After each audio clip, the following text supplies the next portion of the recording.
రీసెంట్గా Asian ఛాంపియన్షిప్లో gold తీసుకొచ్చాను. Ravi Naidu sir గారు నన్ను ఎంతో అభినందిస్తూ నారా లోకేష్ సార్ దగ్గరికి తీసుకెళ్ళడం జరిగింది.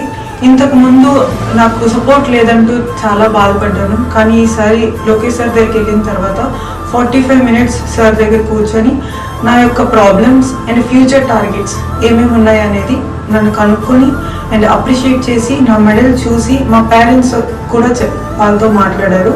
మాట్లాడిన తర్వాత మన ఆంధ్రప్రదేశ్లో ఏవేవైతే సపోర్ట్ కావాలి అనుకుంటున్నారో దానికి తగ్గట్టు అన్ని అట్మాస్ఫియర్ అండ్ ఫెసిలిటీస్ తీసుకురావడం అనేది జరుగుతుంది.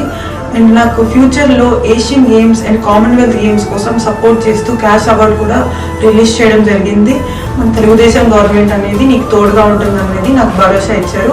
సొంత అన్నగా ఫీల్ అవ్వాను నేను ఆయనతో మాట్లాడినప్పుడు. So kind and also so పొలైట్గా నన్ను ఎంతో అభినందిస్తూ మాట్లాడారు. ఇలాంటి సపోర్ట్ ప్రతి ఒక్క అథ్లెట్స్కి దొరుకుతుందన్న నమ్మకం నాకు కుదిరింది సార్తో మాట్లాడేటప్పుడు.